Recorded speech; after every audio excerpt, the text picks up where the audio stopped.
Disiarkan langsung dari Grand Studio Metro TV. Inilah Opsi, opini dua sisi, berbeda pandangan tanpa saling menyalahkan. Dan dipandu oleh Afiani Malik.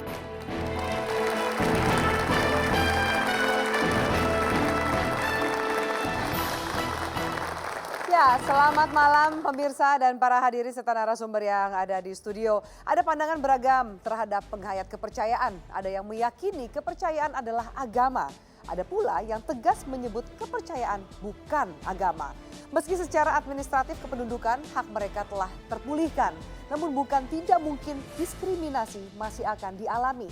Bagaimana negara menjamin tidak ada lagi diskriminasi bagi penghayat kepercayaan dan bagaimana mengatasi potensi terjadinya gesekan antara keberadaan penghayat kepercayaan dengan 6 agama yang telah resmi diakui pemerintah. Inilah opsi opini dua sisi pada malam hari ini setelah kepercayaan diadministrasikan.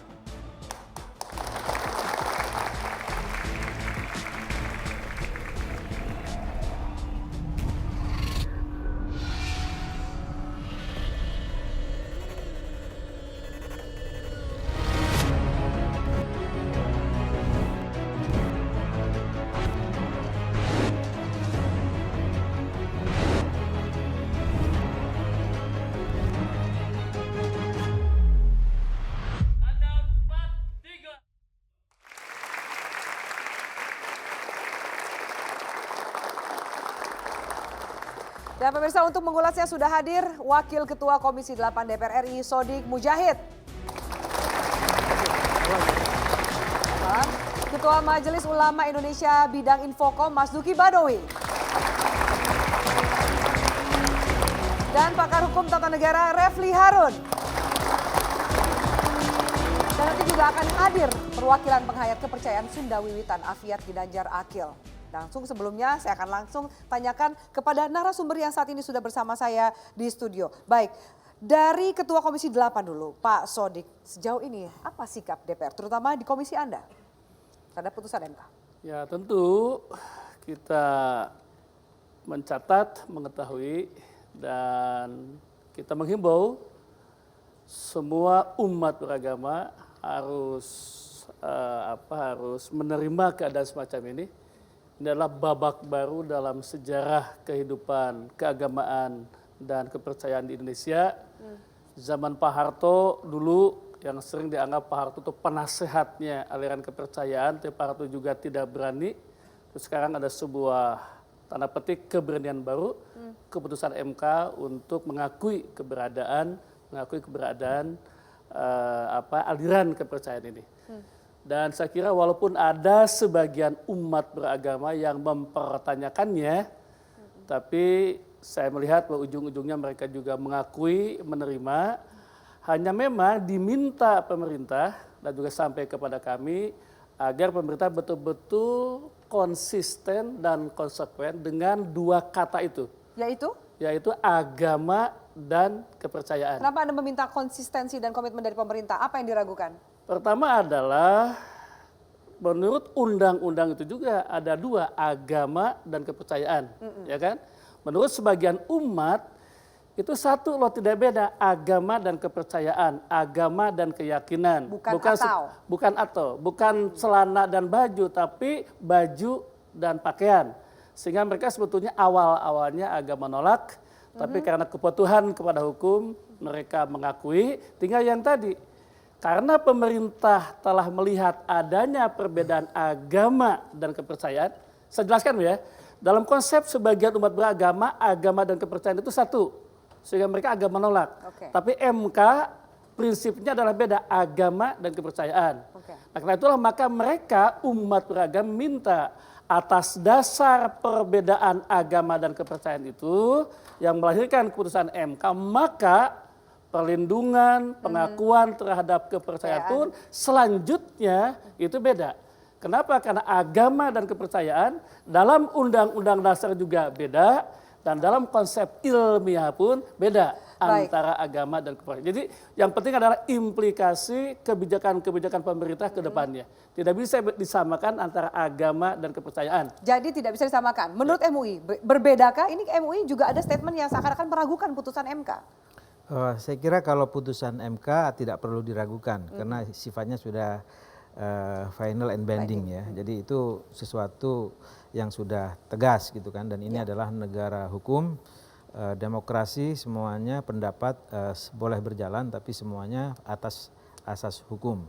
Sehingga ketika ada satu keputusan yang sifatnya final seperti itu, maka mau tidak mau semua harus menerima terhadap keputusan itu. Itu yang pertama.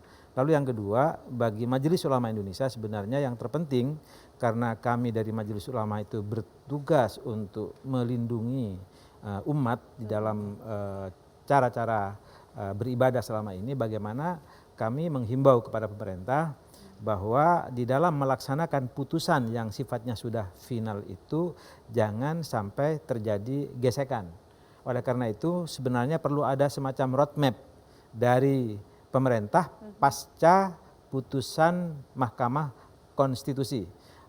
Roadmapnya apa saja, saya kira itu justru saat ini misalnya sebagaimana kita ketahui bahwa teman-teman dari aliran kepercayaan itu kan di bawah pembinaan Kemendikbud, ya kan. Proses untuk mencapai sebuah pelaksanaan yang harmonis di dalam masyarakat itu kira-kira seperti apa? Itu saya kira yang penting untuk dilakukan. Jangan ada hal-hal yang sifatnya kemudian menimbulkan satu kondisi yang tidak kondusif di dalam masyarakat. Pak Marzuki, kalau misalnya putusan MK mengatakan bahwa agama setara dengan kepercayaan, apakah kemudian perlu dibentuk direktorat khusus di Kementerian Agama untuk melakukan pembinaan? Justru disitulah sebenarnya, karena sampai saat ini posisi Kementerian Agama saya kira juga masih belum ada kesepahaman. Belum ada kesepahaman antar satu kementerian dengan yang lain. Misalnya saya kira yang cukup progresif untuk melaksanakan kegiatan ini kan Kementerian Dalam Negeri. Tapi posisi Kementerian Agama saya kira justru masih belum jelas seperti apa.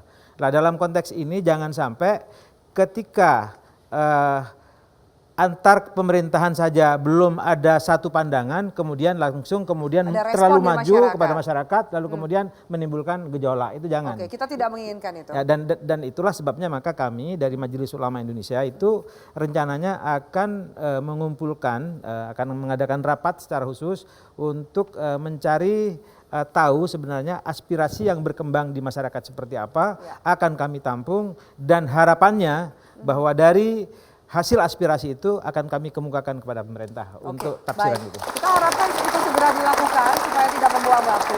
Bang Refli sebagai ahli atau pakar tata negara, bagaimana Anda membaca putusan MK ini dan apa yang harus diantisipasi ketika dua narasumber saya mengatakan memberikan himbauan, minimal warning pada pemerintah, ayo cepat, jangan sampai ada reaksi yang ternyata kontra, bisa terjadi gesekan tajam di masyarakat. Ya, saya harus mikir dulu ya.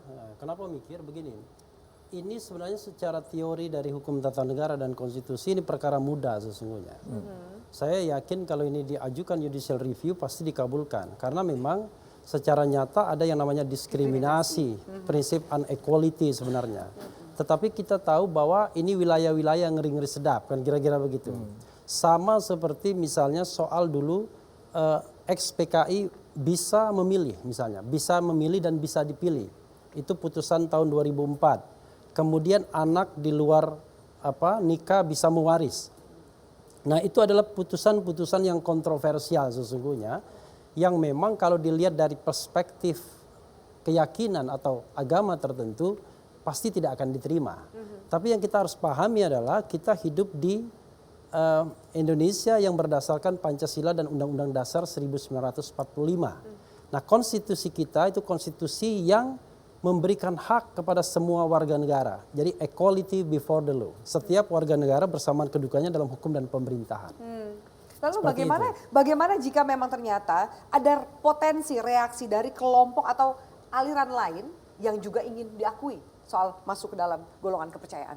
Iya, kalau kita baca putusan MK itu ya, sebenarnya memang ada hal yang masih gray area, yaitu adalah di luar 6 agama itu, apakah hanya kepercayaan saja, apakah dimungkinkan ada agama lain?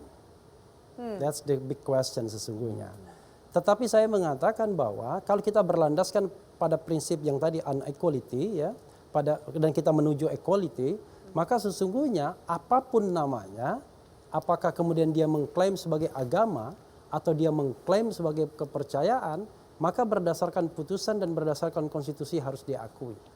Karena itulah kemudian di dalam kolom itu ya harus diartikan agama dan kepercayaan atau agama dan atau kepercayaan. Jadi apapun kita tidak boleh berdebat. Misalnya kita menuliskan X. X itu apakah agama, apakah X itu kepercayaan. Itu yang jelas sepanjang dia menganut itu maka dia boleh menuliskannya. Masalahnya kan kita tahu di Indonesia hanya 6 agama yang diakui. Padahal di luar 6 agama itu ada orang lain yang barangkali memiliki keyakinan-keyakinan sendiri yang mungkin juga mereka anggap agama atau sekedar mereka anggap kepercayaan. Tapi apapun itu kita tidak boleh berdebat di wilayah semantik itu. Kita harus menjamin bahwa apapun yang menjadi kepercayaan dia, apapun yang menjadi keyakinan dia, apapun yang menjadi kepegangan dia, maka bisa dituliskan dalam kolom agama yang selama ini bisa dikosongkan. Oke, baik. Kita beri tepuk tangan. Tapi ternyata menarik, ada dua potensi ketika Bang Refli mengatakan ini ada gray area. Apakah kemudian kepercayaan atau jangan-jangan ada potensi munculnya agama baru. Sementara tadi Pak Basuki mengatakan, tunggu dulu, ini roadmap-nya saja belum jelas, belum firm dari pemerintah. Jangan sampai kemudian ada potensi-potensi gesekan terjadi di masyarakat. Seperti apa kita mengantisipasi hal tersebut? Kita lanjutkan sesaat lagi pemirsa, tetaplah Opini Dua Sisi.